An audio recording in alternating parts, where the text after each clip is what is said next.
Okay, so how many people here are students in the class of 2019 by show of hands? Yay, that's so many people. Okay, now by applause, how many people here are here from Foothill High School? Okay, that's quite a few people. How many people are here from Amador High School?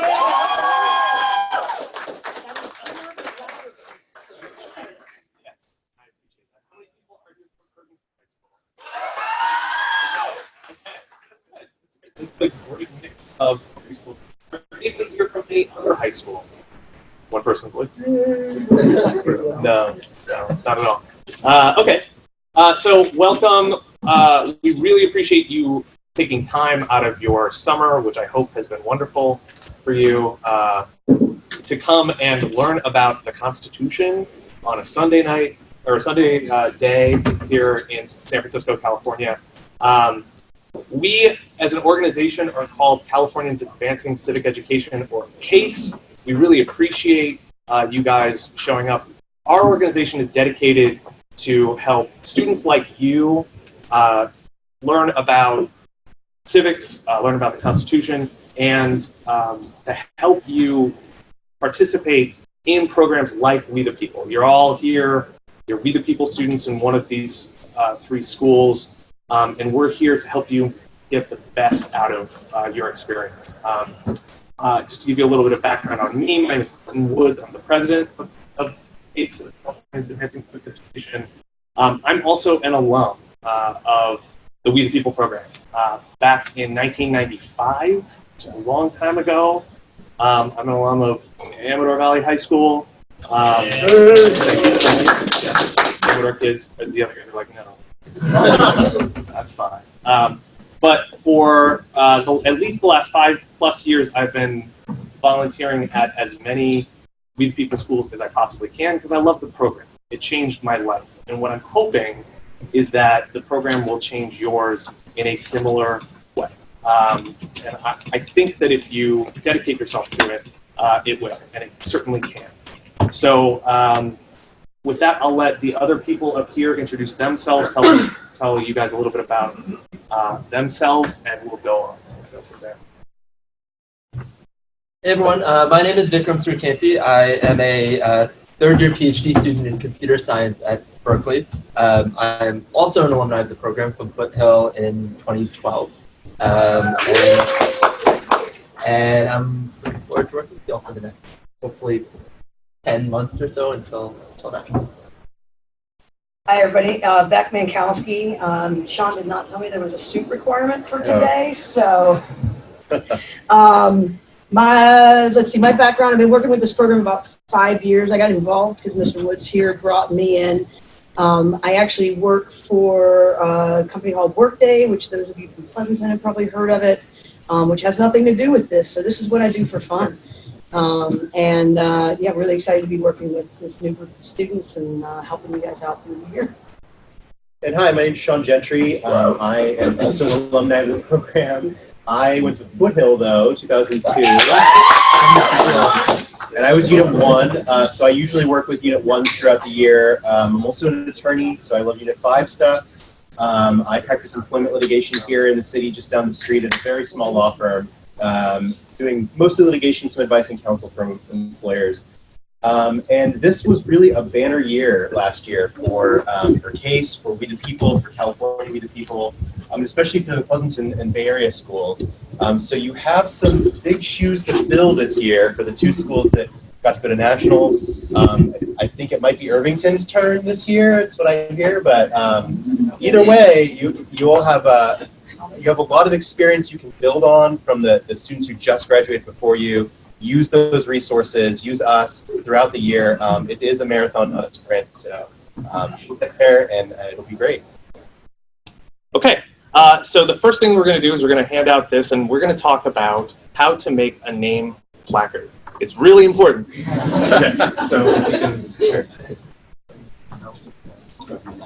so we're going to be handing out a sheet, and this is really complex, and it involves the Constitution. Okay, we have a lot of volunteers, people who are alums of the program, who loved this program so much that they have jammed themselves into this room to participate in the program. And if anybody wants to talk about how important a name placard is, raise their hands. Nobody. Come on. Ani, how important is a name placard? It's important Why? because they know your name. That's right. So what when he says they, what Ms. Mankowski is about to talk about is how a hearing works. But what we're handing out to you is a piece of paper that you can use to make a name placard, to fold it in 3 ways, right? So it's like a triangle. And the triangle that is facing away from you, you should write your name. This is the tough part. Then you write the school you're from. And then if you have any pronouns that you prefer, want to share, if you want to write them, that would be helpful as well. Okay? And you'll note that on the other side of that sheet that has some printing on it, it asks some questions. We want you to save those questions for later at the end of the session so you can tell us what's working, what's not, and all of that. Okay? So, with that, as I understand it, does anybody have any questions about the name placard? School would be great. Thank you. We are having some technical difficulties. This is the first time we've ever tried to webcast. We're doing our best. No, I think it's just quiet because it's far away. You just have to talk more loudly. We're just going to have to speak up, and that's cool. And if there's anybody in this room who's good at speaking up, you can turn it on. That might. Chuck. There we go. But before I hand it over to Ms. Mankowski, I also want to point out that the reason we are here today is because of this lovely person standing over here in the yellow shirt. Can you introduce yourself? So my name is Heather Zakaria. This is my law firm, not my law firm, to be clear. Zakaria and Associates. Yeah, no, this is a firm that I work at. Twin Morris is your middle name. Yeah. So I do employment and benefits law. I'm a lawyer. I've been working with CACE and with We the People competition for 4 years or so now. My high school did not offer it, which is a great shame. But maybe someday, San Mateo High School is going to get it. I'm really excited to start working with you guys again this year. It's going to be fun. Okay, so everybody, thank you for allowing us to be here. It's really important, obviously, to have space to do this. So it's great that we have this opportunity. Sorry about the heat. There's no AC. Welcome to San Francisco. Right. Only we could open a window. Heather, this firm represents. Do you want to tell the kids some of the wonderful companies that you represent? We do represent companies such as, large Fortune 500 companies. Clint fights against our companies at times and our clients, but that's okay. So I'm trying to think. God, it's like when you get asked to. Mostly insurance companies, really the bad guys, in my view. I'm a plaintiff's lawyer. I sue big companies on behalf of consumers, people like you. I don't care. I'll just go there. We have not litigated against each other, but it's only a matter of time, Zakaria. Someday it's going to be on. But yeah, we represent companies. We also have a robust pro bono program, so we do work with nonprofits and provide free legal services for especially people in immigration who might need those services. So, yeah. Okay, so with that, I'm going to hand it over to Ms. Mankowski. Hi. Hopefully, it's sounding a little bit better on the webcast. This is our first time doing a webcast, and which is why they brought me in, because I'm really technical. What I want to do is spend a few minutes talking about what the structure of this program is going to be like, or the not the program itself, but the actual hearings. So what it's going to be like to, give your presentation, what you can expect, and then talk a little bit about the way that things are scored. Because in addition to helping out students every year with this program, you'll have to excuse my voice. I was yelling at the A's Giants game, which unfortunately the Giants did not win last night. But in addition to helping out with this program, a number of the folks who are going to be presenting to you today, as well as helping you throughout the year, are also involved as judges, both at the district, regional, and at the state level, and even at the nationals level. So we have a nationals judge right here, as well as another one who helps us out, which is Ben Glickman, who is on the phone right now, or on the webcast. He says hi remotely, I'll just say. So let's talk a little bit about how a hearing works. So I already have been passed out. It's just these two, right? Oh. Is there? This. Oh. Okay. Yeah. Great. Okay. So you should have in front of you, we've got a bunch of different pieces of paper, but the ones we're going to be talking about first are the ones that Vikram's handing out right now, which is kind of the summarization of the units, and then on the back is the basic hearing structure. So as you may or may not know right now, we're not taking anything for granted as far as what your knowledge is of the course thus far, or the program thus far. So we're going to kind of start from the basics. So at the most basic level, the teams are split up into 6 different units, and each of those units has an area of focus. So Unit 1 really focuses on the historical and philosophical foundations of government. So it's really what goes into the founding documents. So all those philosophers, basically philosopher ad nauseum, it could be another way of writing Unit 1. In a good way though, right, Sean? Yes, in a good way. Former Unit 1 right there. Unit 2 is really about the framing of the Constitution. So it's kind of that immediately before and during the Constitutional Convention. So he'll talk about things like the Articles of Confederation and the Northwest Compromise and Ordinance and all of those things. Unit 3, voting, due process, equal protection, and the Civil War. And this is really kind of from a historical perspective, you can think of these somewhat chronologically, from sort of the Constitutional Convention until the Civil War. But of course, no single unit is just narrowed down to that small band that it covers. We're going to be trying to bring from all other bands as we go through.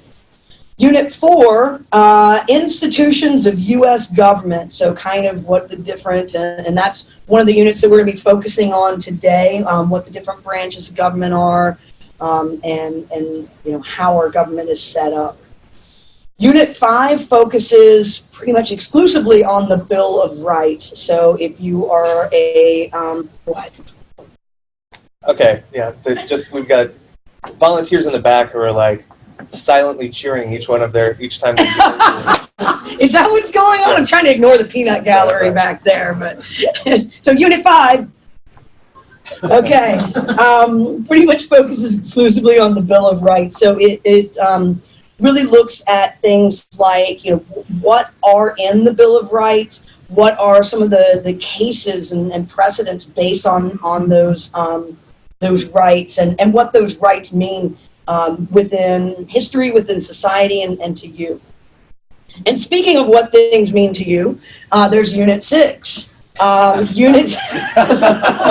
Am I wrong? Yeah. So Unit 6 is really about who you are and who you are as a citizen, what citizenship means, and how that plays into this country and the way that this country is set up and the way that this country works today. And it also looks at kind of more of a global picture, so comparing citizenship between the United States and other countries, as well as comparing laws and cultures. So it's really kind of, like I said, it's somewhat chronological, but it really, Unit 6 sort of sums it all up into where are we today. Does that make sense? Not clear? Yeah. And just to point out, like, everybody's going to learn all of these units. Yep. You will be placed into a specific unit for competition, but the best schools and the best units are the units that can bring in information from other units. So if you're Unit 6, you can talk specifically and with knowledge and evidence about a Unit 2 issue or Unit 3 issue, then you're going to be a better Unit 6 than the Unit 6s that can. So it's a holistic view. Everybody's going to have a focus, but you got to be listening or you got to learn and listen and get the rest of the units as well. Yeah, Mr. Woods makes a fantastic point. And that really is that, there isn't a single area of focus for this program. So you're not going to be like, I really know, the First Amendment inside and out, and that's all I'm going to talk about. Because if that's how you are, then you're not going to succeed. If that's what you want to do is focus on one thing and one thing narrowly, you're not going to be the best unit mate that you can be, because the best that you can be is to be able to pull in information from all different sources. So yeah, Unit 6 who can quote, John Locke, or Unit 2 who can talk about a modern case happening, in the courts today. Those are the units that really go above and beyond. So if you flip this over and look at the basic congressional hearing structure, the way that the actual competitions are set up is like a mock congressional testimony. So you'll be given a number of questions. There'll be 3 questions per unit, and then you'll prepare an answer to each of those questions. And then when you go into the competition, your unit will be read a question, and you'll have to read your statement on that question. So it'll be a 4-minute statement per question, and you're trying to answer the question as completely, as interestingly, and as uniquely as possible. And so what will happen, first thing, you'll come in the room, you'll sit down, the judges will introduce themselves, you'll introduce yourselves, which is why you have these name tags, because it helps with the remembering who is who in the room. And then the judges will read that question, okay? This beginning part is not timed, but it usually happens pretty quickly. The next piece is once the judges say, you may begin or whatever cue that they use, you'll start your testimony. And from the moment you start speaking, the timer goes. And you have 4 minutes to read your testimony. It doesn't have to be memorized. Some schools do that. They think it makes them look fancy. We prefer to go from reading here because that allows you to adjust late in the, if you like over the weekend are like, oh man, I really wanted to change a sentence. If you got it memorized, you can't do that. So instead we like to focus on the material and focus on making sure that you have the right information in your testimonies as opposed to having it blindly memorized. So you read your prepared statement. All 2 to 6 of you per unit will participate in reading sections of that statement.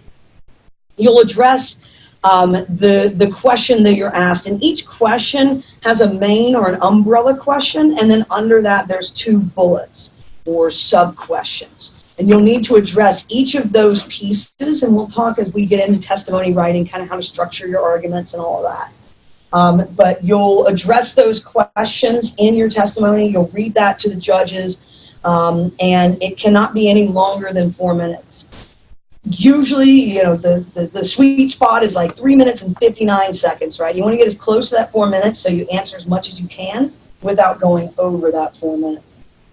So at that point, you're done with your notes. You'll close your notebooks, you'll put them aside, because from then on out, it's Q&A. This is also going to be timed, and it depends on what level of the competition you're at as to how long this section is. So in the district, regional, and state competitions, this is 8-minute Q&A. In the national competitions, in the first 2 rounds, it's 6 minutes, and then in the final round, it's 11 minutes of Q&A. Okay, so, and we'll talk about, one of the things that we're going to work on in here is different strategies for different links of Q&A and how to approach them a little bit differently. So as the questions are happening, it is free form. It's completely, there's no structure of judges have to ask you these questions. So the idea here is to study and learn as much as you can about your unit so that you can be prepared for some of the questions that the judges will be asking of you. And again, that's one of the things that we're going to help you with in here. We're going to do lots of practice Q&As and walk you through what kind of questions might judges ask, because you will literally have judges that will be there at each level of the competition here prepping you for that. Excuse me. And then after that is over, there will be a like a little bit of feedback. So once the timer ends on the Q&A, then the judges will give you a little bit of feedback. It's going to be a whole lot more feedback when we do practices here, because the idea is to help you get better. Whereas in competition, the feedback might be, you know, more generalized. So at the bottom of this page, you also have kind of the general layout of how it's going to work. You know, basically there will be one table with students, there will be one table with judges, and they'll be facing each other. They might be a little bit at an angle, but that's how it's going to be set up. And then everybody else is going to be, whether it be your fellow classmates, whether it be parents coming to competitions, things like that, everybody else will be behind that. Any questions about the format or any of that before we move on to the scoring? How many people in this room, other than the volunteers, obviously, have seen a hearing happen? Okay, Nice. a few. That's about 30% of you. How many people in this room had an older sibling who participated in the program? Or a good friend who participated in the program? Okay, somebody who told you about the program from a previous year. That's quite a few of you. Okay. Sorry. No, you're fine. Okay. So, I don't know, are you done? I'm going to do scoring now. Oh, please do that. Yeah. Okay. So no, I'm not done, Clint. Okay. All right. So the next thing we're going to talk about is these other two sheets that you receive, and they go together. So the first sheet, this is the actual score sheet. So this is the rubric that we use when we're judging competitions. And then these are the different categories that we look for and we grade on when we are evaluating your performance in the testimony and in the Q&A. The other sheet explains what each of these is. So let's just walk through that to make sure that we understand. And hey, look, the first one is understanding.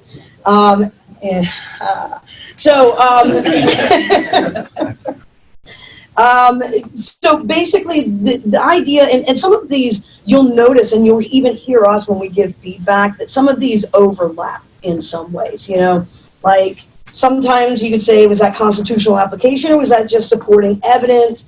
Did they show understanding with that, or did they show responsiveness, etc.? But let's talk about the sort of the general framework of what these different categories are and why we score them the way that we do. So the first one, understanding, is really about, do you show that you understand the material? And this seems really basic, right? If you're going to be reading a testimony about something, if you're going to be answering questions about something, then hopefully you understand the material. But there are always different levels of understanding. And there are some people who just really get things, and then there's other people who maybe skim more on the surface of that.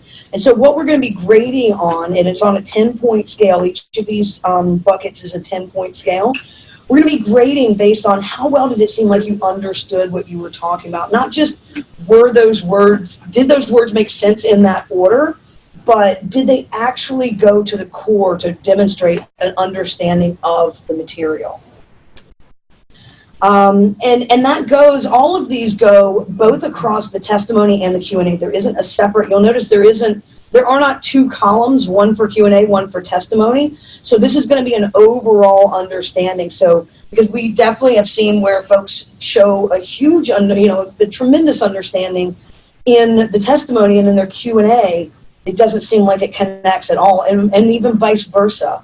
And so this is going to be across the entire thing.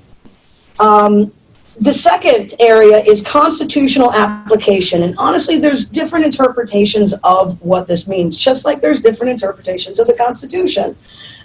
Essentially, this means how well did you apply the Constitution and the ideas set forth in the Constitution, the history and the principles of the Constitution, how well did you apply that to what you were discussing? Now, that doesn't mean that every testimony and Q&A has to say, well, in Article 1, Section 2, it's not literal constitutional application. That it can also be used, but it really just means how well did you apply those ideas and the history of the Constitution in your statement in Q&A. Reasoning, and again, reasoning, responsiveness, understanding, sometimes those can get conflated. But reasoning is really about how did you get to what you were saying. So understanding is, do you get it? And then reasoning is, did you take that and then get to a new place? How well did you reason through your argument? Okay, so what is your kind of cognitive process in coming up with what you're saying, both in the Q&A and in the testimony? It's, basically looking for objective statements. So you can see that last sentence there. Points will be deducted if you present opinions or beliefs without reasons or explanations. So if you just state things like, well, the framers of the Constitution were idiots. Zero reasoning there. Some of them were, sure, but zero reasoning there. So I need to hear reasons for and explanations for your perspectives. And that goes to the next thing, supporting evidence. So reasoning is the thought process that supports your perspective. Supporting evidence is the facts, the history, all of those pieces of evidence that you can point to that says this supports what I'm saying. So that's not just flipping through a history book. It could also be this modern political scientist has a quote that is akin or similar to whatever I'm trying to say. So it's giving a grounding, a weight, a foundation to what it is that you're trying to present. Responsiveness is how well did you respond? And this is one of those places that can get easy to deduct points from if you're not paying attention. What you need to do here is make sure that you listen to what the question is, whether it's in the testimony or the question being asked of you in the Q&A. And how do you respond to that? Does the response answer the question? So if you get asked, yes or no, do you think that Thomas Jefferson was the greatest writer in American history? And you say, well, there were other writers, some of them great, some of them not. That's not really responsive, right? You need to be able to answer the question, recognize what the question was, and show in your answer that you acknowledge that question and that you are answering that question. If I can jump in real quick. One of my favorite things to say about responsiveness is if you ever get asked a yes or no question, the first words out of your mouth should be yes, no, or it depends, not something else. So yes, no, it depends. That's how to demonstrate responsiveness, because the question is it's a binary question, but you don't always have to accept the premise of the question, so you can say it depends. I think that Thomas Jefferson was one of the better writers, but he was also kind of a chucklehead sometimes. You can say that. But then you'll need to have, reasoning for why he was a chucklehead. That's right. We're nerds, sorry. So participation is the last category, and this is, what's that? Yes, I would not use chucklehead in an actual testimony, maybe in the Q&A. In the Q&A, yeah. Definitely. Yeah. Participation should be the easiest score for you to get all 10s on, okay? Now, it's important to note that participation isn't just, I'm here, I'm sitting in my seat, or even we all said things, okay? What we're looking for in participation is an equal distribution of answering the questions across your unit. So it's not like one person who does all the talking and then sometimes other people might say something. We're looking for an equal distribution of 1, talk time, but 2, really answering the question across the unit. So just because you say things doesn't mean that you said anything worth hearing, all right? I say a lot of things, and probably 20% of them are worth hearing. It's using your time wisely. Actually, right now I'm in that 80%. Yeah, it's using your time wisely and making sure that you are responsive, that you're using your, supporting evidence, that you're showing good reasoning and understanding and constitutional application. All of those things, all of those first 5 criteria are being used equally across your unit. So we freely give out 10s in participation if everybody shows up, both literally and in their presentations. Because, like I said, this is the easiest place to get 10s on. You will see, as you form into units, that there are going to be talkers, and there are going to be people who are maybe a little bit more shy or a little bit more reticent to just jump in. And so one of the things that you'll need to do in your unit is figure out strategies. How do we make sure that there's space for the people who don't immediately jump in? And for the people who do immediately jump in, how do I learn to dial that back to make sure that my team is participating? Because remember, it doesn't matter how awesome you are as an individual, this is a team score. Okay, so if you dominate, you're taking away from your team. Questions about scoring? Yeah. Will points be taken away if Only if they're So, rude. You should repeat the question. Yeah, good. Yeah. So the question for those on the phone was, will points be taken away if people interrupt each other? So that's one of the other things that we and your teachers are going to work with you on, is strategies for how to kind of let each other know subtly or not by interrupting, how, like, if somebody wants to speak. But, generally speaking, one of the things you're going to do, if somebody starts speaking and somebody else starts, then you'll just check in with each other and see, whose turn it is. Now, if you absolutely hate each other, which there are always units that have personality conflicts, these are the things, I know, right? That could never happen.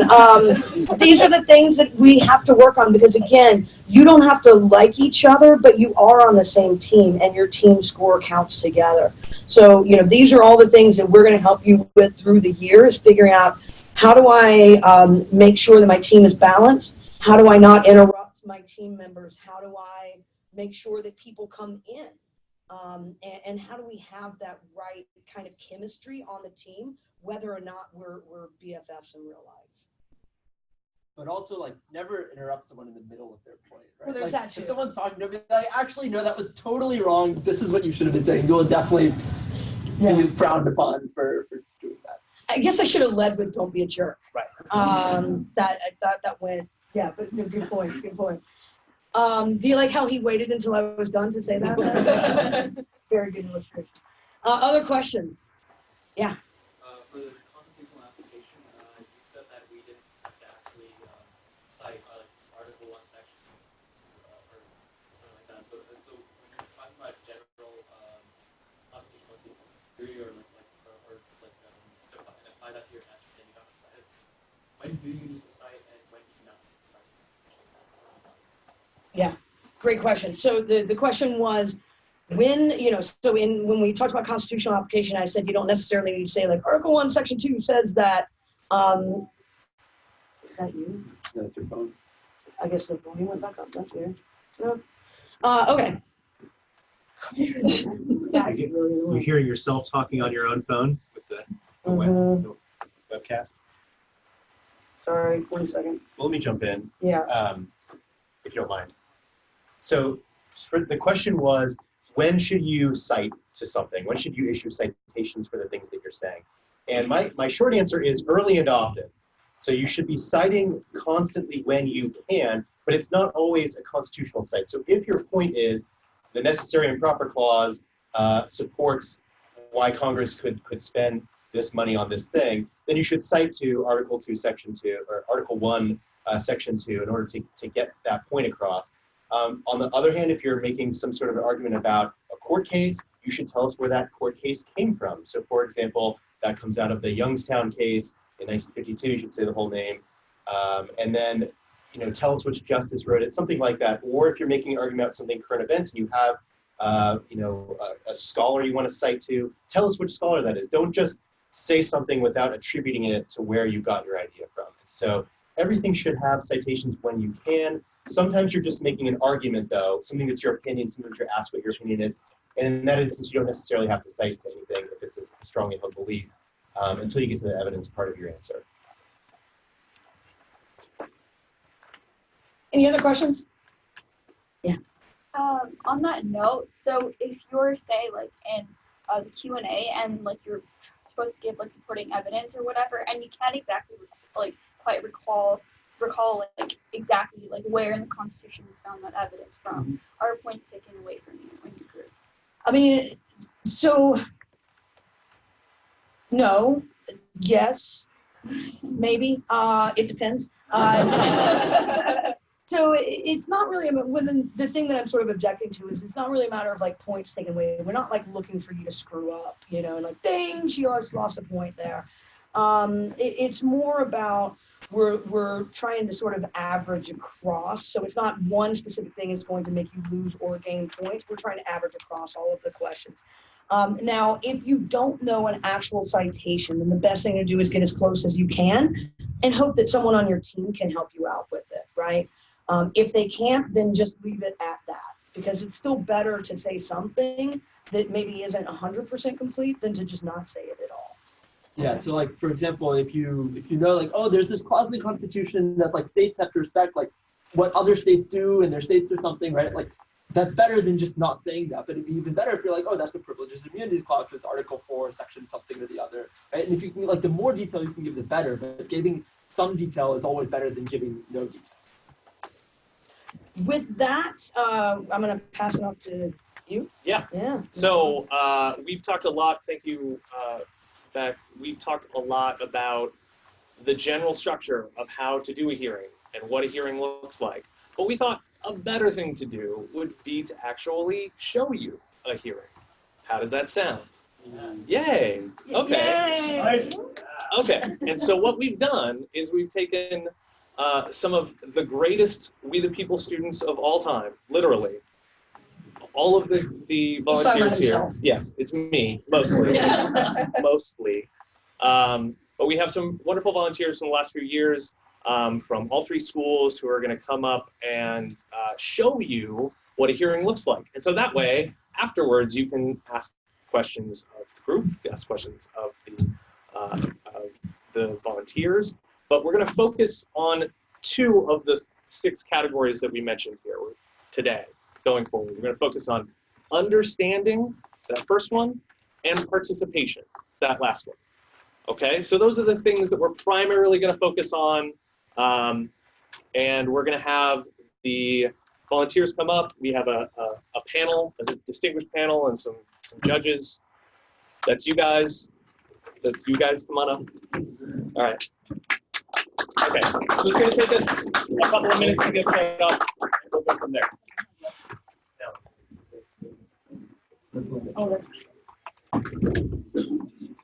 Might need a couple more chairs. We have a few extra chairs.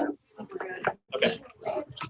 So, if you can get the actual panel on this side so that people can see you. Panels over here. Oh. I know. Don't ask them though. Just like ask them. I have a list of. All right. I have. We should.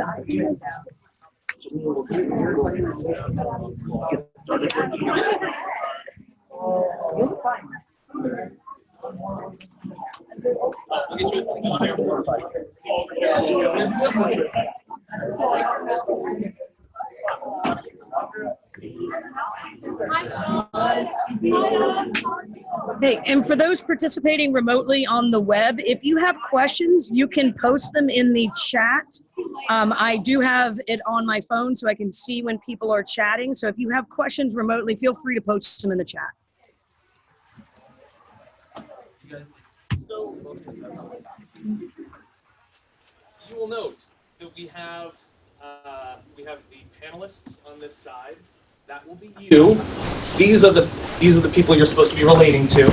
Okay? These are the protagonists in this story. Those are the antagonists. Those are the judges.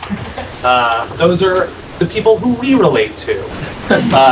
And they will be judging the testimony that is coming in. Usually what will happen is you will be in a room, the judges will come in and sit down, everybody will stand up when the judges come in. I don't know why, it just happens. Like, they're called judges in this program, but theoretically they're supposed to be Congress people, and nobody should stand for their Congress people at all. That's just me, but it's just how the program goes. So they're going to come in and take it away as if it were a congressional hearing.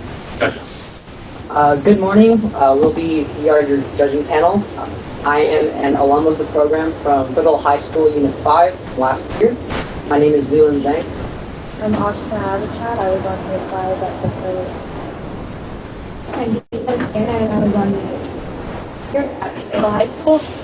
I'm Ryan Ivor. I was on Unit 6 last year for Foothill.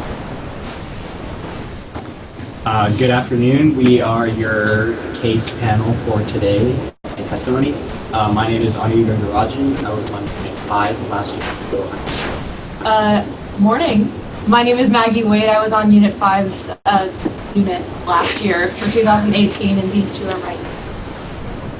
Hi, I'm Sachi Kenny. I was on Unit 4 last year for Amazon. Hello, I'm Amber Z. I was also on Unit 4. I'm Ethan Huang, and I'm on Unit 4. I was on Unit 4 of Irvington High School last year.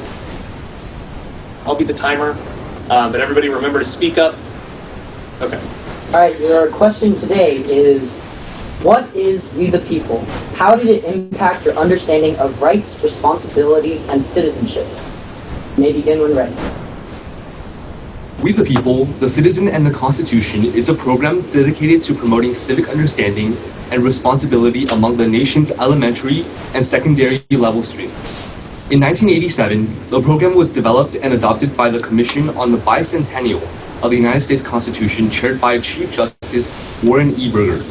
Following its immediate success, Congress continued the program through the United States Department of Education from 1993 to 2011 as an authorized program in the Elementary and Secondary Education Act. The We the People curriculum is an innovative course of instruction on the history and principles of the United States Democratic Republic and its Constitution. The program's culminating activity is a simulated congressional hearing in which students testify before a panel of judges acting as members of Congress. Students demonstrate their knowledge and understanding of constitutional principles and have opportunities to establish and defend their position on relevant historical and contemporary issues. The program's curriculum is separated into 6 competitive units that analyze different aspects and applications of the Constitution and Bill of Rights in society. Our panel categorizes the units into 3 distinct concentrations: the founding of the Constitution, the values embodied within the Constitution, and the Constitution's application to civil liberties.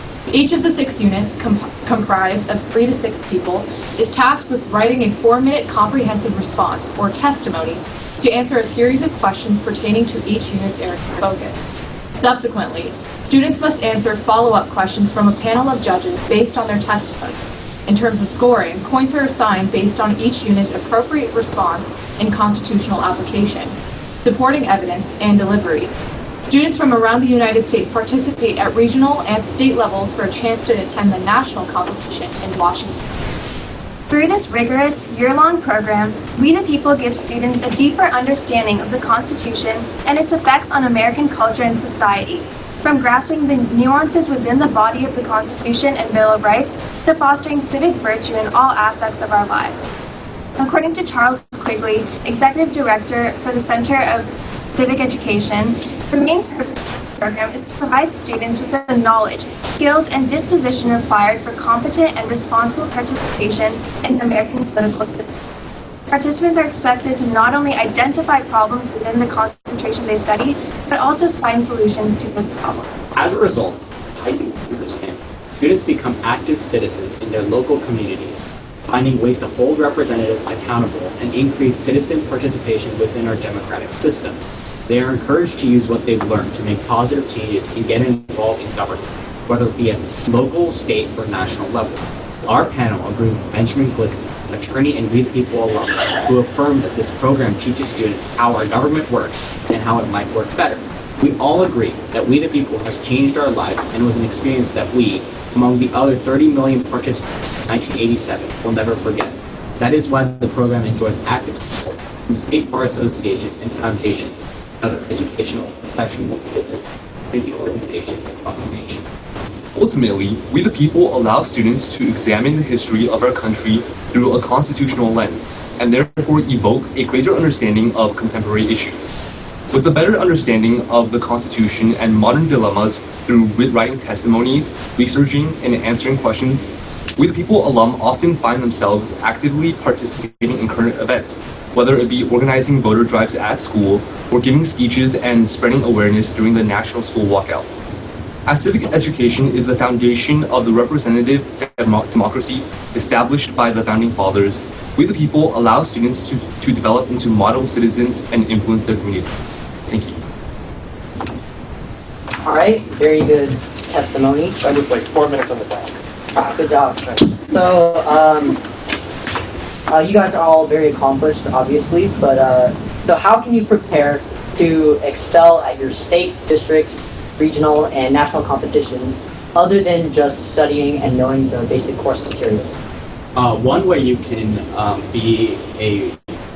perform better at the sort of competitions is working with the unit as often as possible. For example, our Foothill High School team last year would often meet at Starbucks almost every night, going over testimonies, researching, reading, and pretty much just by practicing, you'll get a better flow with all of your information, and you'll be able to find the issues a lot better than just read. I agree with Ronnie, and I would like to extend on his point about practicing. One of the key things about We the People and what makes a panel so successful is repetition, especially when it comes to units like Unit 3 or Unit 5 that deal primarily in court case law.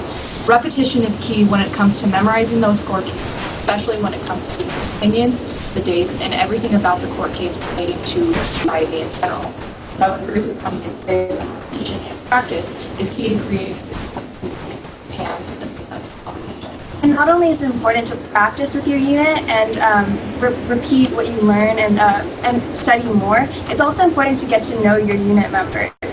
For example, when we first started Unit 4, none of us knew each other, and it was hard for us to work together and know exactly when the other would speak or what to say in certain situations. But after learning more about each other and knowing exactly which ones of us focus in different aspects of the material or when we're comfortable speaking, it's better to know your unit mates, and therefore you're able to perform.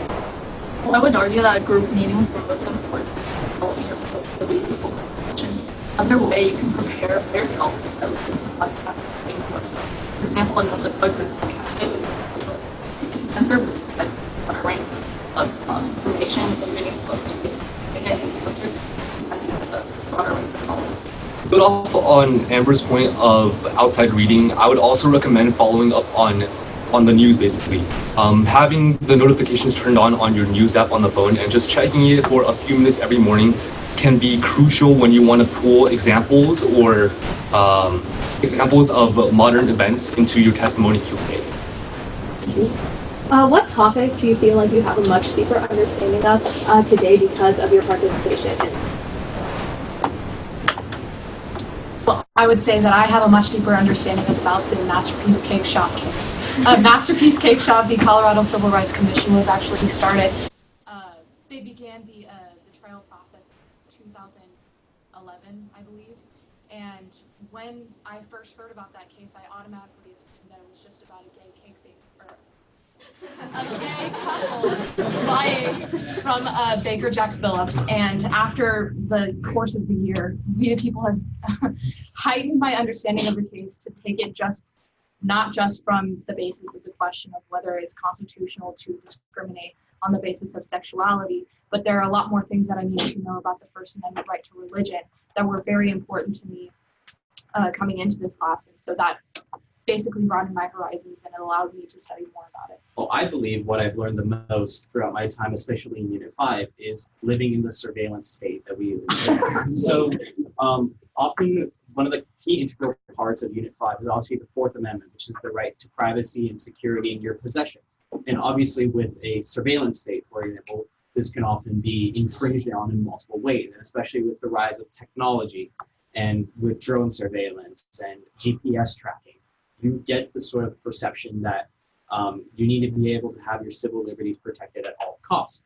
For example, the Electronic Frontier Foundation right across the street has been a major protector in Fourth Amendment rights, especially on the internet. And I think that getting through this program, being able to understand our rights in the digital world and technology in an increasingly globalized world is very important.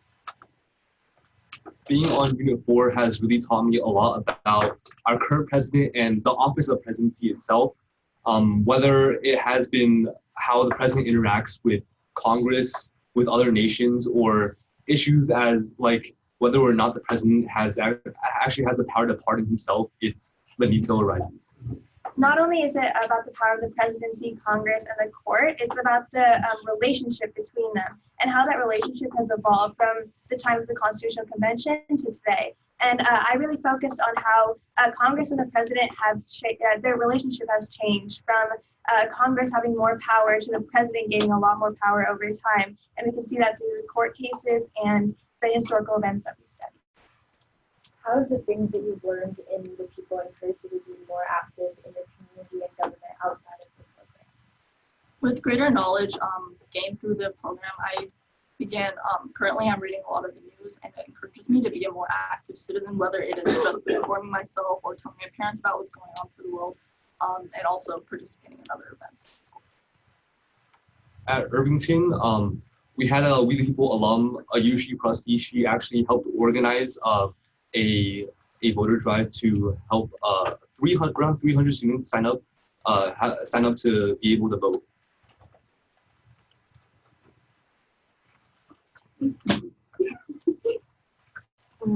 Has We the People changed the way that you see citizenship today? And if so, like, what have you done?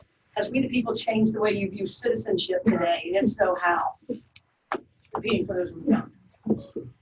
Yes, We the People has definitely changed my view of citizenship. Prior to taking this class, I accepted a lot of things about just America and how it was, and whenever someone issued or talked about an issue to me, I just accepted it the way it was. But now I've taken my stance against blind patriotism and moved and transitioned into like a patriotic stance in the world, and I've just moved away from let me go back and say, I've moved from blind obedience to attentive patriotism. And I've started to see the world from a different point of view and started to say that I can change things and they don't have to remain as they are. Time.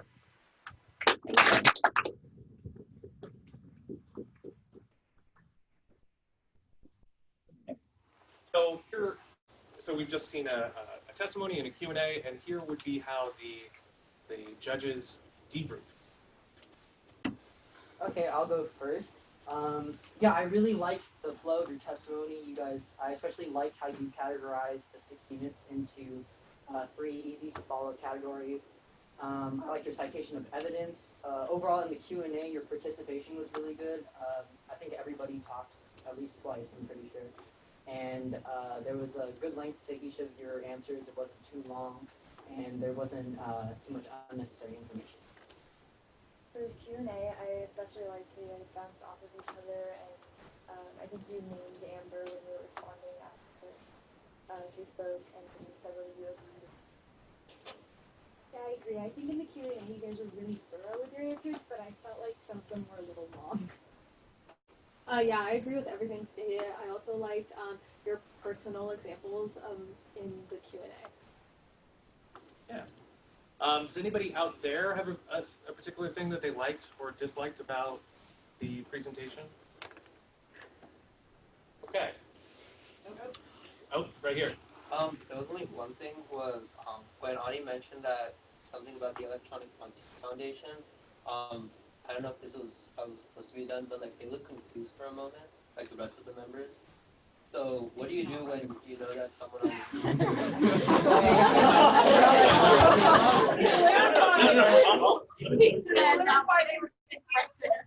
Right. That wasn't what he was saying. No, you have to take a different one. That's a good question. So to repeat it for people on the phone, the question is why did everybody when Ani said that the Electronic Frontier Foundation was right across the street, and then everybody was like, I don't know about that. You know, should you do that in competition? The answer is no, you shouldn't do that in competition. The reason why everybody was like, that's weird, is because it's actually about 1.5 miles away. That's it. And we had practice there. We have practices there. As a matter of fact, we will be having our next summer session next weekend at the Electronic Frontier Foundation. Which is about 1.5 miles away. It is not just right across the street. Okay, so follow up? Yeah, so in the case like that, something like, let's say they cite the wrong case or a wrong fact, do you correct it when you, Yes, you should, probably. I mean, unless it's, if it's something that needs correcting. Like, and oftentimes what happens is somebody will cite a like case that says, oh, it said that you can't do this constitutionally, but actually the case says that you can. For something big like that, you should probably correct it. If it's like they got the year on a case wrong by a couple of years, probably let it go. But that's something that you'll learn how to do. You'll get a sense for going forward. If it's like, yes, the address of some place, something that's not material, there's no reason to correct. But if maybe you say you would and you meant to say wouldn't. That's a good point. It might be good to clarify if somebody said.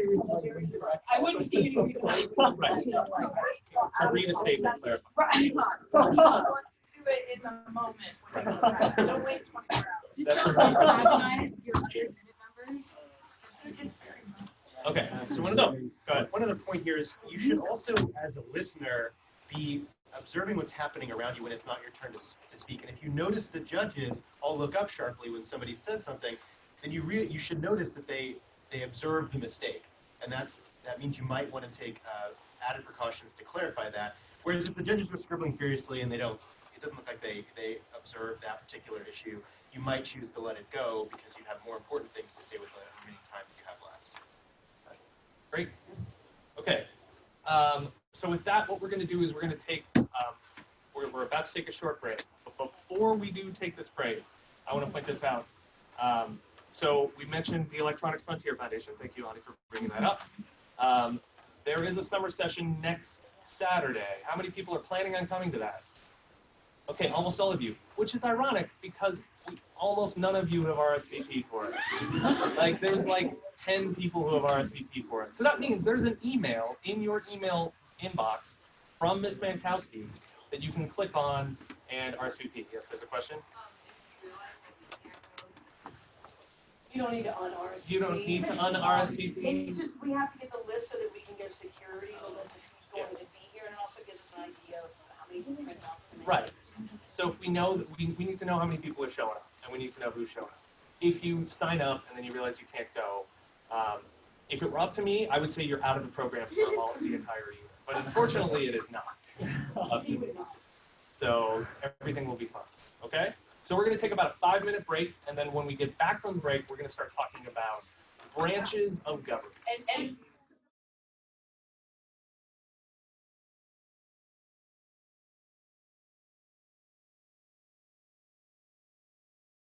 So we told you at the very beginning of the session that this was going to focus on Unit 2 and Unit 4 concepts, okay? Unit 2 is basically the what happened at the Constitutional Convention, the decisions that the framers made when they drafted the Constitution. Unit 4 is how do the branches interact with each other? And there's a lot of related information with those two units. They go together very well, and the reason why they go together very well is they're all about how the branches interact. Can anybody tell me how many branches there are in the federal government? Sonia? 3. Yes. Okay. The answer is 3. And if you Or if you count Putin. It's a non-political thing. Okay. It's a dual executive. Okay. No, so you will notice that there are how many people on this panel? 3. Good, you guys are keeping up. So here's what's going to happen. The 3 of us are going to have a debate. And the debate is about what is the most powerful branch of government. What is the most powerful branch of the federal government? And if you ask that question, in order to be responsive, like we talked about earlier, you got to pick a side. We have all chosen sides. I have chosen the correct one. The other two have not. So what we're going to be doing is we're going to be having this debate. And when you're paying attention to this debate, what you want to pay attention to is how the arguments are being made. We're going to be talking about some content that might be useful for you later. You're probably not going to remember it, so it's not that big a deal. But what you want to take from this is how to make an argument and how to defend that argument. Does that make sense? After the debate, we're going to open it up to the floor, to you guys, to see if you might have any questions that would be posed to any one of us or the panel collectively, anything like that. And then after that, we're going to be splitting you up into different panels where you are going to be answering basically the same question, though not entirely. Okay? So this is obviously a competition, and so we all care very much who wins. Vikram, can you basically keep us on time on this? I would appreciate that. What's that? What is on time? It's in this guy. Yeah. Okay. So I will go first because I have picked the best branch. And I am here to tell you why the judicial branch is the most important and powerful branch of the federal government. But we're going to start at the beginning. We're going to start at the Constitutional Convention. And you're going to learn all about the Constitutional Convention. You're going to learn about the debates that happened at the Constitutional Convention. And there were a lot.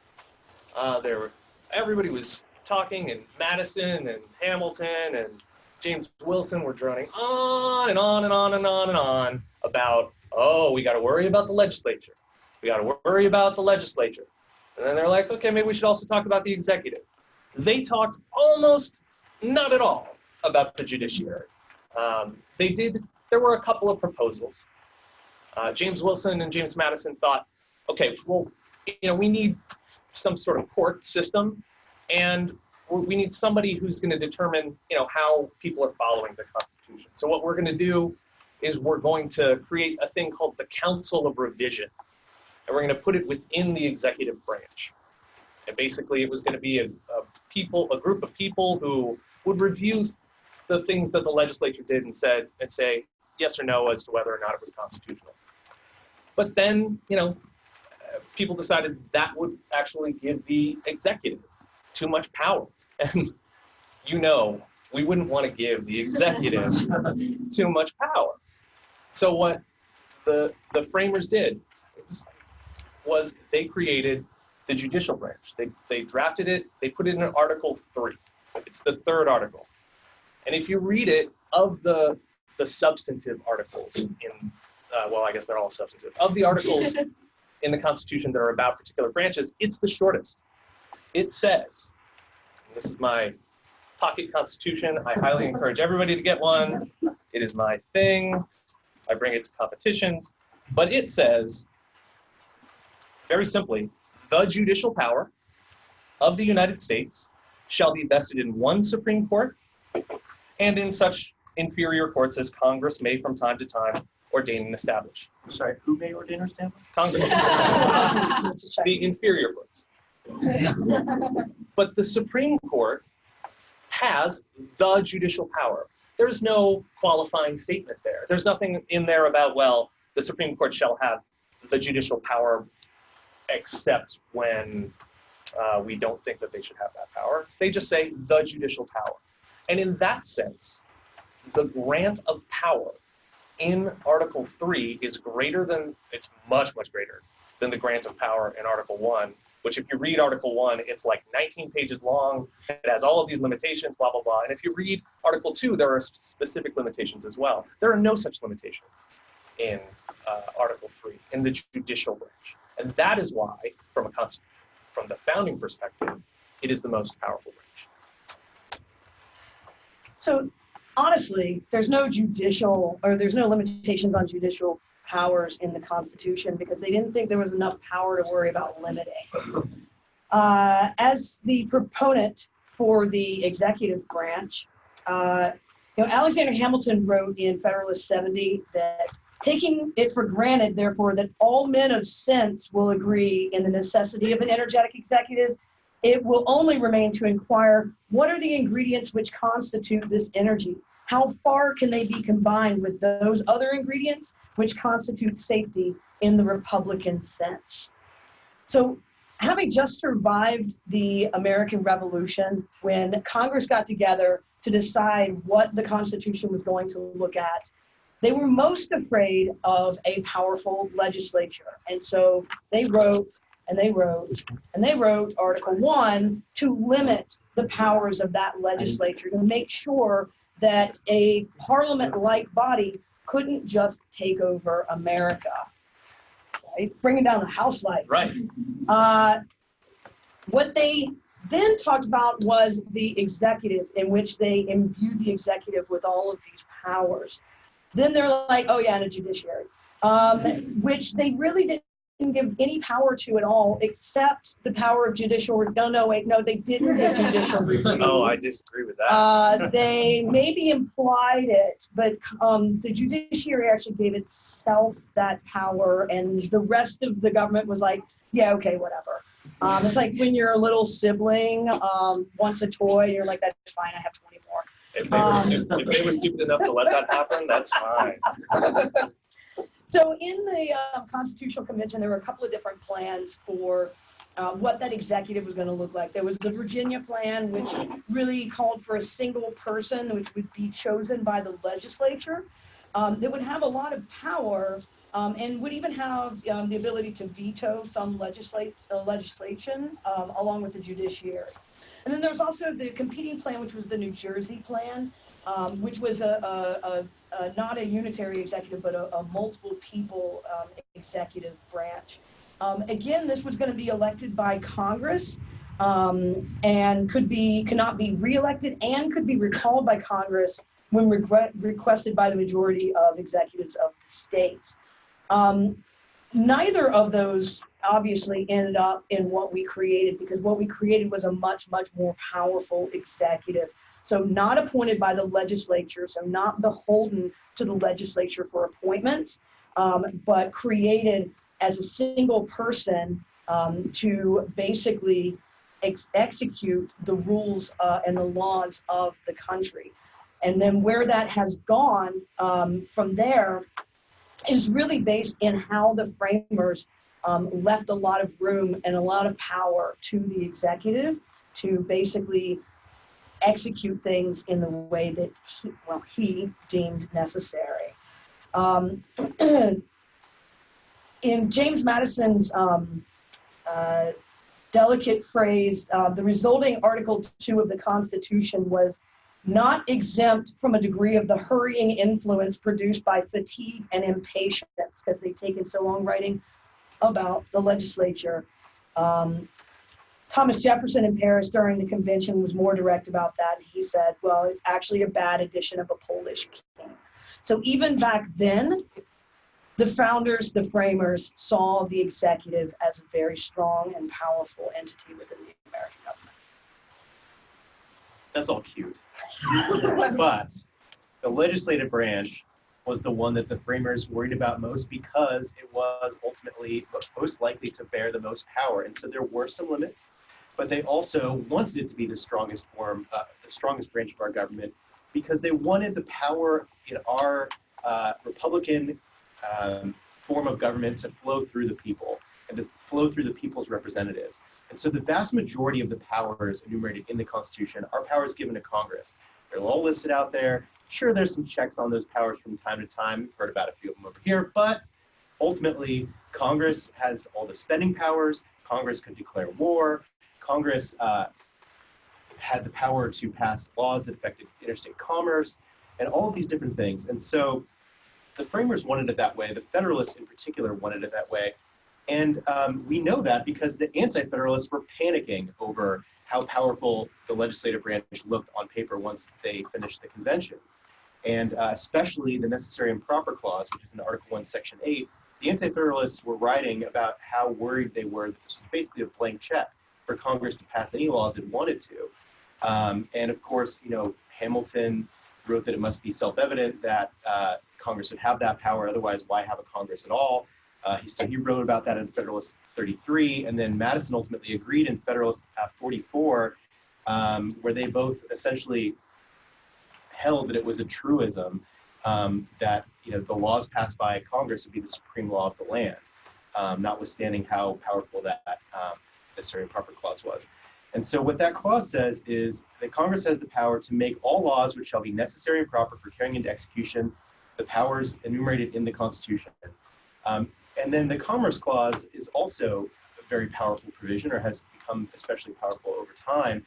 And it allows Congress in Article 1, Section 8, Clause 3 to regulate basically interstate commerce between all the states of the Union and also with foreign powers. And so with these two powers combined, the legislature has had free reign to a large degree to pass many different types of laws, and also has the ability to remove those laws. So if the executive branch isn't carrying out the orders of Congress in the way that it wants them to, or if power changes in Congress, those laws can be rescinded, and those powers can be taken away from the executive branch.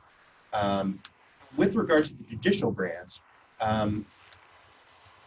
as Hamilton wrote in Federal 78, there is this idea of judicial review, but there's nothing to review unless the legislature has passed a law, as far as that check goes between those two branches. And so the judicial branch is not controlling the laws, it's not passing legislation, it's not directing our day-to-day lives, it's only coming in way after the fact and making a determination about whether there's some violation of an enumerated power in the Constitution. And so ultimately the Constitution, the written document itself and its amendments is what controls that determination. The court has to go by precedent, has to go by what is written there. And typically the courts will defer to both the executive and the judicial branch unless there's a clear violation of power. And I think we'll get into that a little bit more later. You guys have about like half the time. Okay. All right, I can stop there. Okay, so now we're all gonna talk.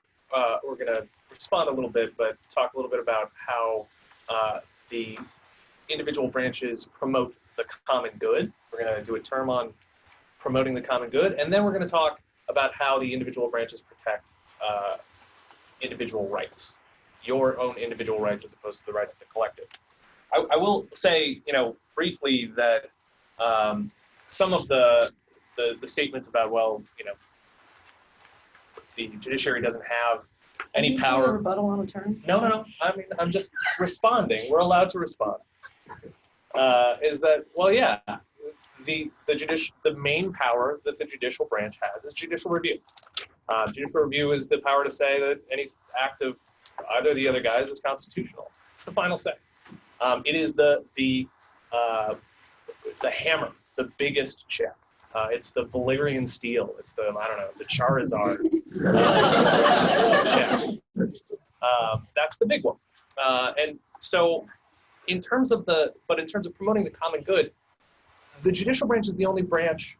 How do I go next? What? Common good. Oh, you're right. Yeah. Sorry. Yeah, that's what I mean. See, just like the judicial branch, he's like, I feel the need to respond because that's all I can do. That's right.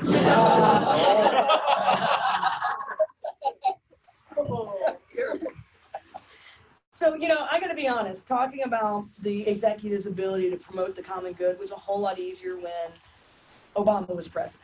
And it's not a political thing, but it all depends on how you define common good, okay? So politics aside, one of the most powerful ways that the executive has to promote the common good is to use executive orders. Executives also have the ability, in addition to issuing executive orders, they have the ability to work with Congress to pass legislation. So it's not like the president just sits there and waits for Congress to pass a law and then says, okay, I need to go execute this. How am I going to do that? Presidents actually consult with Congress quite regularly to help introduce and decide on what legislation should be brought forward. And I think we're seeing that even more today in the Trump administration, where McConnell and Ryan, Senator McConnell and Speaker Ryan actually go to Trump and say, what are the chances of this bill getting through before they even introduce something? And that shows the real power, how beholden even Congress is, because they know that ultimately the executive has the power of veto. So if the executive doesn't like it, the executive can veto it.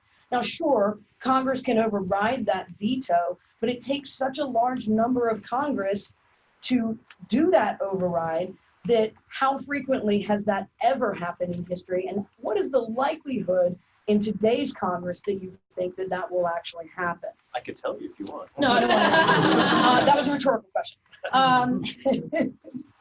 Now, even more than that, the executive has the power over what we call the administrative state. So things that once used to be under the purview of Congress are really now under the purview of the executive. So when you think about agencies like the Department of Homeland Security and the Environmental Protection Agency and basically any cabinet department that there is, all of that is under Congress. The president, JK, all of that is under the president.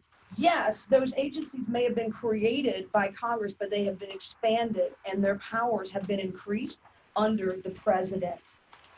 The president's also the commander-in-chief of the military, and so while Sean might have spoken about Congress's war powers, how long have we been at war on terror, okay? Because Congress can pass a blanket authorization of use of military force, and basically the president can be like, no, we're at war in Iran, in Iraq, in Syria, wherever the hell I want to be in war. And the president has the ability to do all but declare, we are officially at war. That's Congress's war power. We are officially at war. But the president has the power to send troops wherever he wants to, and he's made that evident. And finally, the president has the ability to negotiate treaties and to act as the head of state. And we just saw that in Helsinki. God. No, we did not. We just saw him handing off the keys to the country in Helsinki. But what we do see is the ability of the president to decide, one, how America acts in these foreign policy and in these multinational situations. Badly, but he still has the power to do that. He still is the representative of American foreign policy abroad.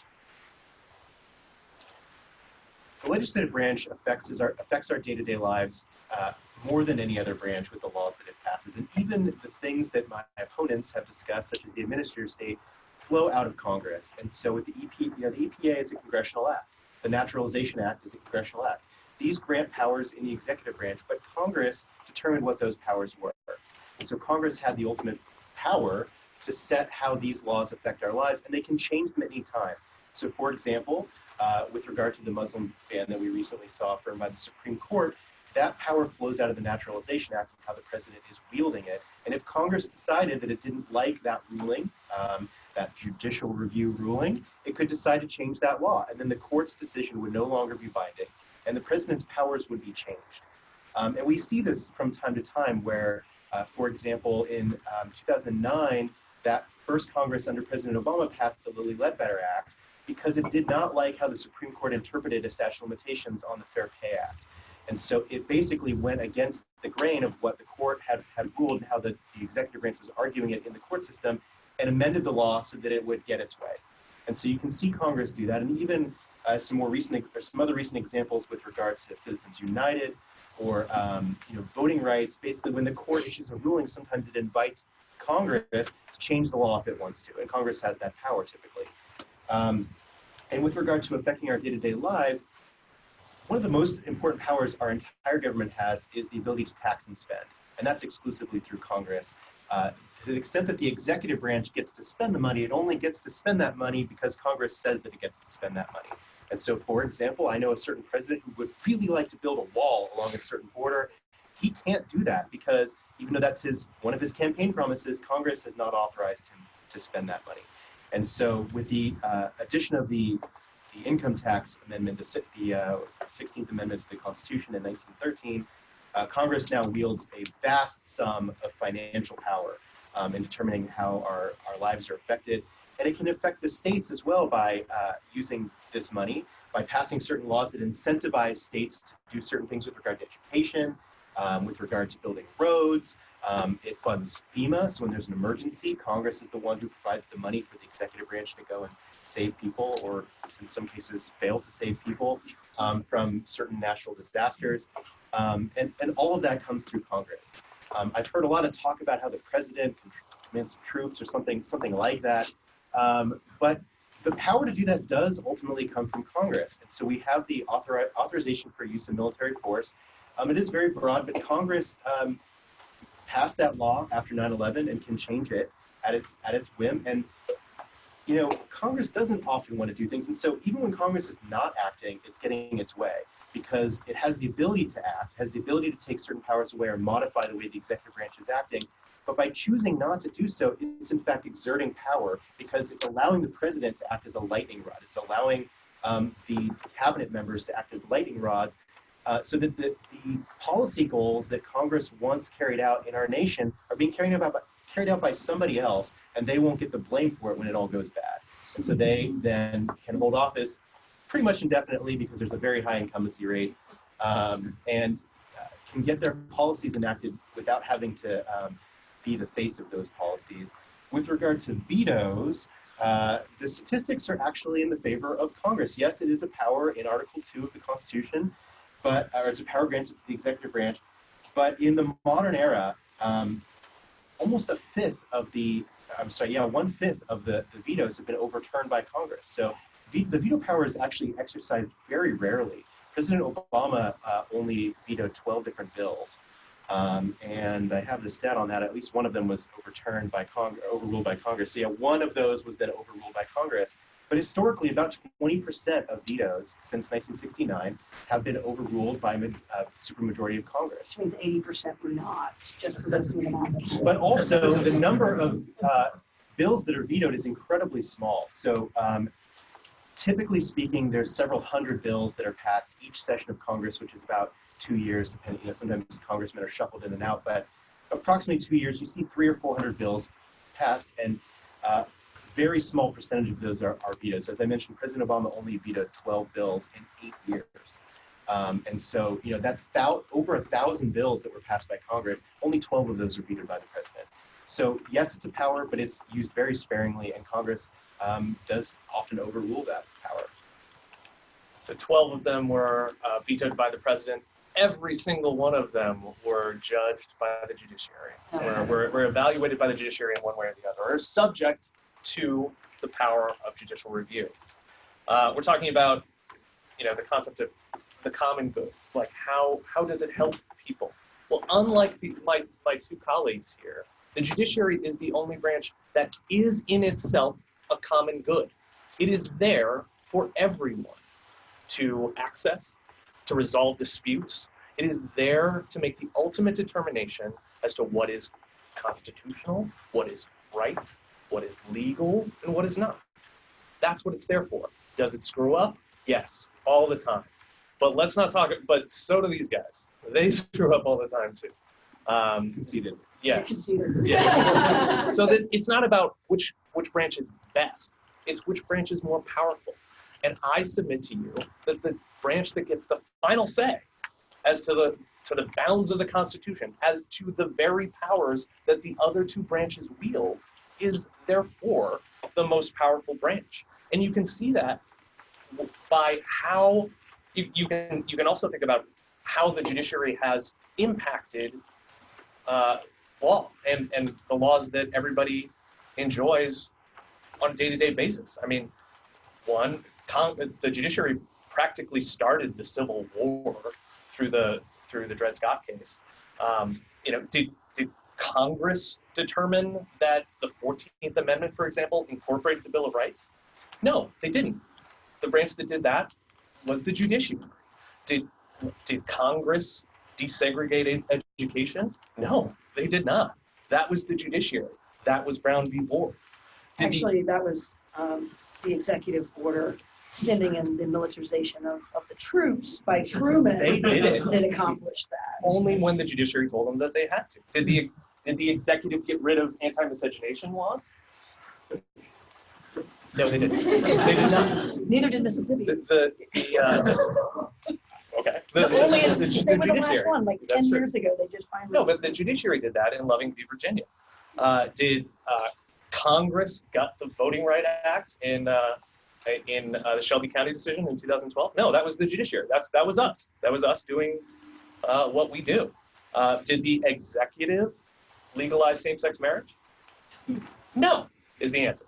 All of these are rhetorical questions that I think you know the answer to, and that's the point, is that the judiciary has that power and wields that power and is in itself a common good because it allows everybody, theoretically, access to the judicial system. It's not a situation where like everybody can't be president, everybody can't be a congressperson, but everybody can file a lawsuit.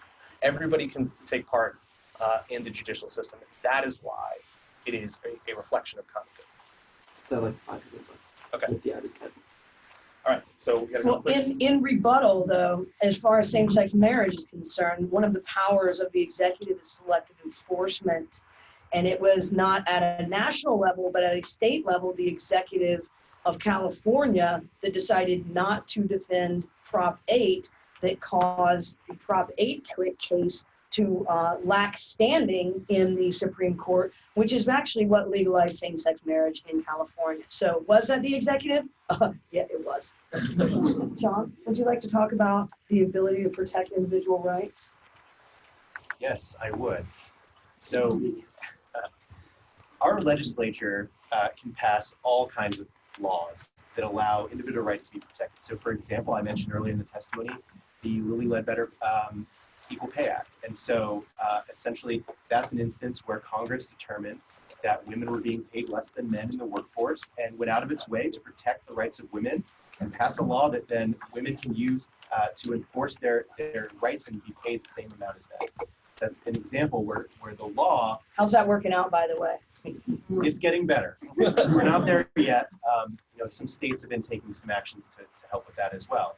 But there's no remedy that can happen without a law in place to allow that remedy to happen. So the executive branch isn't going out of its way to grant rights to individuals. It's only enforcing the rights that Congress enumerates with its various legislation. And without those acts of legislation, states or other bad actors can infringe on our particular rights. And sometimes Congress chooses not to act because it believes, maybe not sincerely, that by not acting it's protecting rights. So with regard to the Second Amendment, Congress could modify it in certain ways, but it's taken the position that it's a very, very broad right, and it's not limiting it the way that it does certain other rights. And so by not acting, Congress is allowing individual rights to continue to flourish, if you want to take that position on that particular right. And so without acts being in place, the law will just progress without any particular direction, and it will allow individual actors to infringe on each other's rights. If you want to talk about individual rights, let's talk about individual rights. You guys know why the Bill of Rights applies to you as you sit here today? Does anybody have any guesses? It's because the judiciary decided that the Bill of Rights applies to you. Applies to you as you live and applies to the states as well. The judiciary just decided that was the case. So literally every incorporation case, and you're going to learn all about incorporation, the process of incorporation, meaning, originally the Bill of Rights just applied to the federal government, now it applies to the state governments. That process is called incorporation. Literally every right in the Bill of Rights has been tested one way or the other, and almost all of them have been incorporated. And the reason why is because the judiciary made it happen. So I would submit to you that the other two branches are going to try their best to tell you how they protect individual rights, and God bless them, bless their hearts. But the branch that has done the most, where the rubber meets the road in terms of individual rights, is the judiciary. And just quickly, I want to address that. The only reason the judicial branch had the ability to do that is because Congress, after the Civil War, passed the Civil War amendments, in particular particular the 14th Amendment, which gave the court the ability to make those kinds of rulings. And certainly the intent, even at the time that that amendment was crafted in Congress, was to protect individual rights. That's funny because it's not written down there though. If you read it, it's not there. And due process. You know what's funny about this whole conversation happening here is this means nothing without enforcement. You can write down whatever you want. You can pass whatever laws. You can pass whatever judgments you want. But if nobody enforces them, if nobody adheres to them and says, this is how this is going to be applied, this is how this is going to be enforced, this is going to be how this is, say, executed, then nothing, oh, see what I did there? Yeah. Then nothing happens. You know, I talked briefly about selective enforcement before, but think about this. Think about the impact of enforcement. We're seeing the other side of it right now in Trump's administration, where he is just choosing not to pay attention to things. He's just choosing to ignore the Supreme Court when they say, hey, we don't like your travel ban. He's like, I'm still going to do it. Oh, I forgot to tell the Department of Homeland Security and, you know, that maybe tell ICE to stop arresting people. I mean, that is the power of enforcement, is he has the power for right or wrong to be able to determine what he wants to enforce, in the same way that President Obama had that same power of selective enforcement when he decided to deprioritize creating the whole Dreamer program and to deprioritize deportations against people who would come here as children. When he decided to deprioritize the Justice Department going after people using marijuana. That was selective enforcement. Did the law change? No, the law had not changed, but the president decided how he wanted to execute those laws, and that is where the power lies. Okay, so with that, no, we've got about 10 minutes. We're gonna open it up to questions. Anybody have any questions to any of the panelists, the panel overall? All the way back. Speak up.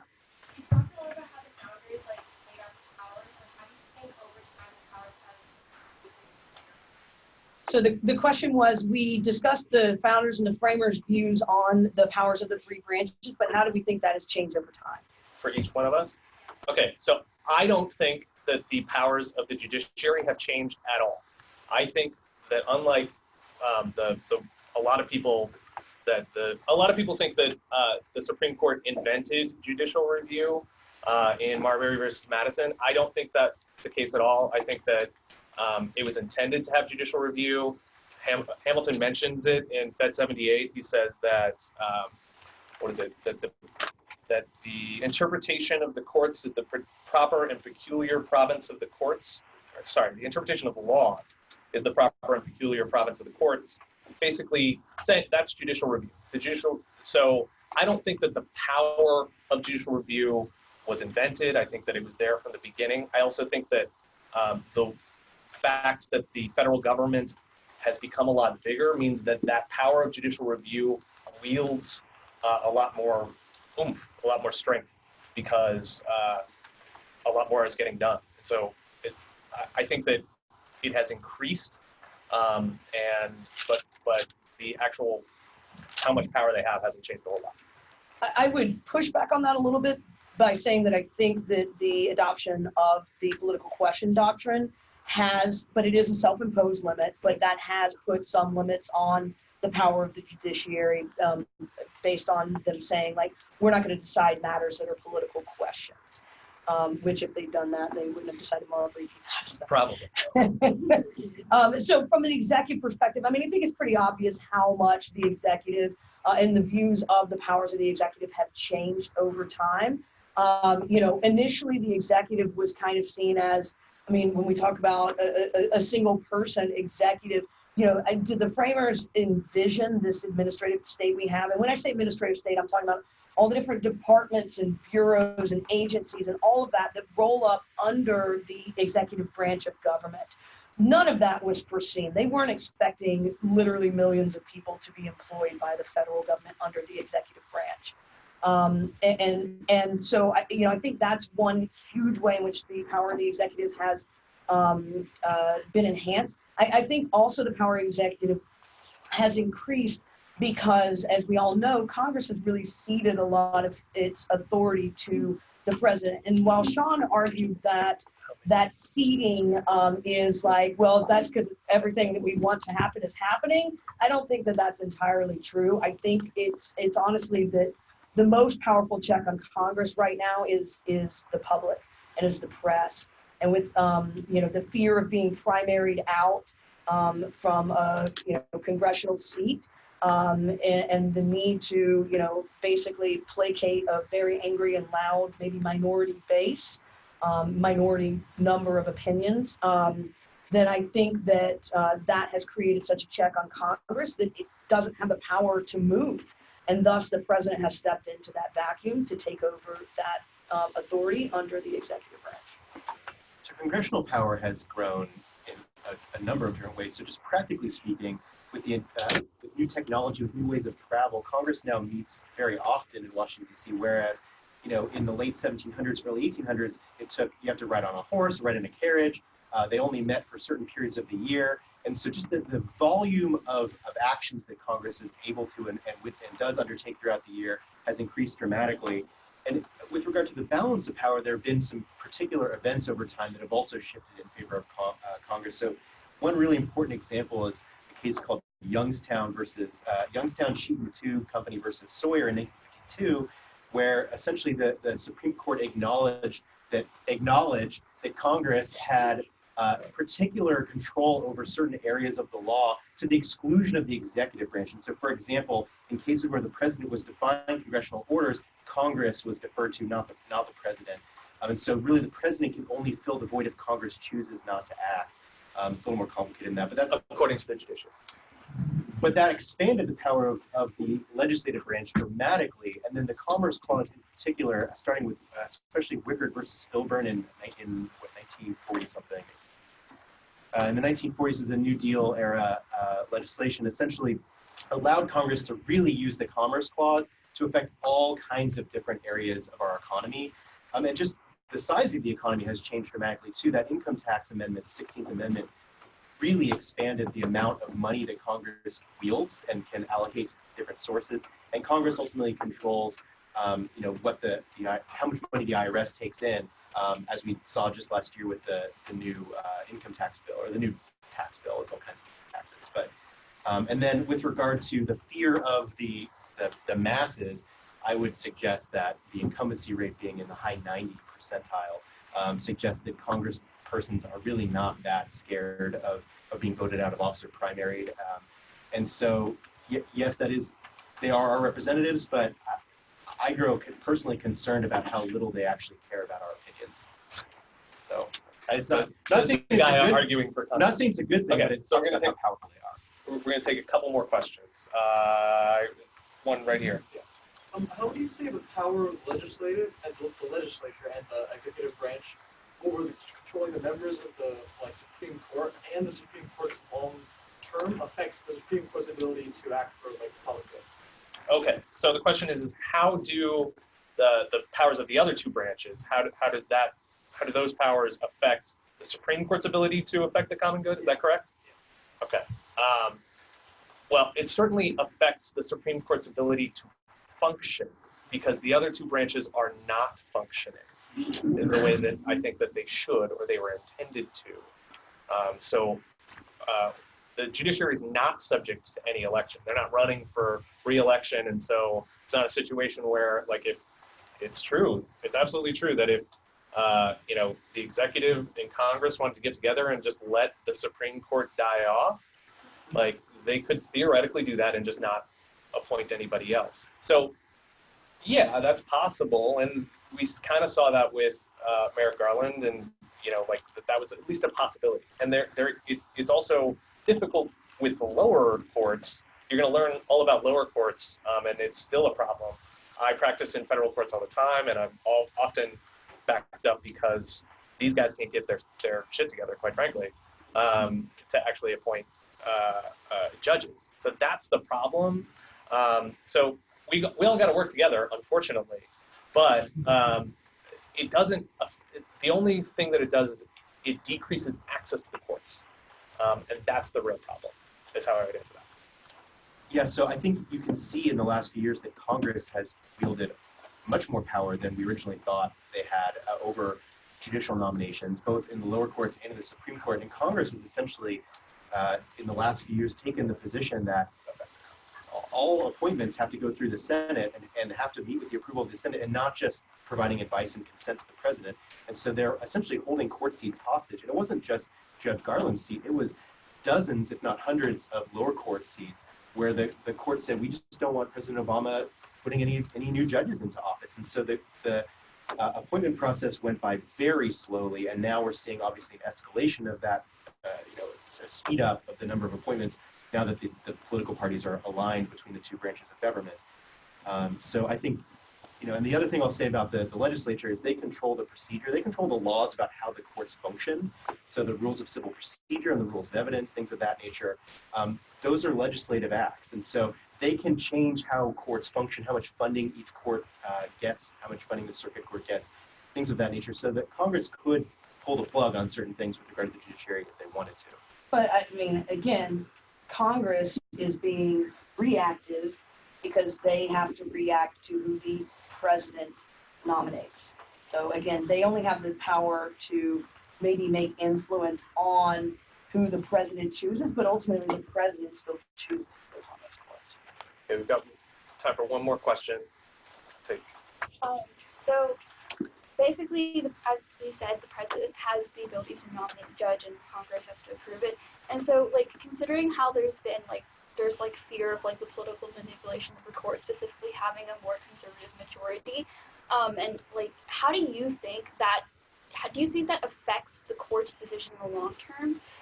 And do you think that it's an actual problem, as people say it is, with respect to Roe v. Wade? So the question is, what is the concern around the maybe increasing partisanship on the court into their long-term credibility even? I mean, did I summarize that correctly? Yeah. Or, yeah. Okay. I think that is a really important question, because ultimately the number one currency that the court has is its credibility. And historically, it has been able to kind of posit itself as this, we're above the fray. And I think that we have moved into a time where we don't necessarily view the court that way anymore. It used to be considered an apolitical arm of or branch of government, and I don't think that we can view that anymore. We're seeing too many 5-4 decisions for that. And I think there's a number of reasons for that. I mean, one of those being the people being appointed are more political. But I think a bigger reason for that is that the visibility that we have, whether that be into the justices that are being considered, the visibility into their history of writings. We just see with Kavanaugh, the latest nomination for the Supreme Court, there are literally millions of pages of his writings from when he was in the White House and his, former decisions. And, there was a judge for the Ninth Circuit, or justice appointment for the Ninth Circuit, that was just had to withdraw because it turned out that when he was in school, he said some pretty terrible racist things. And that visibility that we have into the writings of people and into the minds of people, I think gives us a clearer picture of who they are. We're not going to have any more sleepers like David Souter, where appointed by a Republican but turned out to be pretty liberal. We're not going to have those anymore because we have so much more visibility into that. And that visibility is thus making it clear when a conservative is getting appointed, when a liberal is getting appointed, et cetera. I think some justices care more about how the public views their rulings, and so at least Chief Justice Roberts at least seems to care about the credibility of the court and how whether it's the court's rulings affect that credibility. But I think other justices get on there. It seems. Other justices get on there and they get onto the court and they make the rulings the way they think they should be made. And I don't think they worry too much about the fallout of those rulings. So I have a different take, and I think that the court has always been extremely political. I think that the court has always dipped its toe into political issues when wants to, and has pulled back when it doesn't. Dred Scott is a great example. It's probably the biggest example. It's probably the most consequential decision in American history because it, in my view, started the Civil War. But there are plenty of other examples. You go back to the sort of Gilded Age where you had the Supreme Court basically saying, hands off, business can do whatever it wants. And then when it was fighting back against FDR, because it was FDR's, social programs, New Deal programs were Democratic, and the Supreme Court was largely Republican. And so they said, no, we don't want to do that. So I think that you're everything that my colleague said is correct. I just think that the Supreme Court, the ideal was that it was going to be this, political, like, philosopher kings up on a hill making a decision based just on the law, but that's never been how it works. And that's not how the Supreme Court has wielded its power. Who controls that power obviously is very consequential, but I don't think it necessarily changes how things work in terms of the power itself. So with that, we would all love to keep taking these questions, but so here's what we're going to do from here. And I realize that we're running a little bit over time, and so here's what we're going to do is you guys are all kind of sitting amongst your friends, I assume, or people from your school.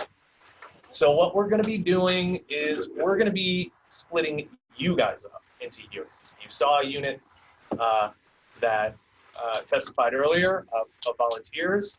You saw us. We acted sort of as a unit of 3 people who disagree with each other very vehemently. So the question that you guys are going to be answering in your brand new units is, what is the most important branch of government? Okay? And what you're going to be doing is you're going to be writing or presenting around a 2-minute answer to that question in your units, kind of like how our volunteer panel presented their units or their testimony earlier. You're not going to have it memorized or written down, but like everybody should be participating because we're focusing on participating and understanding. And then there will be a short Q&A where you will practice Q&A. We're also going to be focusing on participation, meaning you should start getting used to answering questions. And you're going to screw up. You're going to say some stuff that maybe, is not entirely baked, but that's okay. That's what this is for. Does that make sense? And here's what we're going to do. I am going to go through the room. Wait. The count off. Yes. Just one more thing I want to say. So, and because, we've done this the past few years, and one of the things that we see, one of the pitfalls that folks fall into is what we call analysis paralysis. So you can disagree amongst yourselves, and even when you write your testimony, your little 2-minute snippet that you're going to do, you may still not agree, and that is okay. But what ultimately you need to do is figure out what is going to be your point of view, and then write the testimony. Because we've actually seen folks use the entire time disagreeing and not end up writing anything down. Right. So figure out what your point of view is going to be. If you disagree, then say you have disagreement amongst your panel and write your testimony that way. But make sure that you do have something by the time you're done.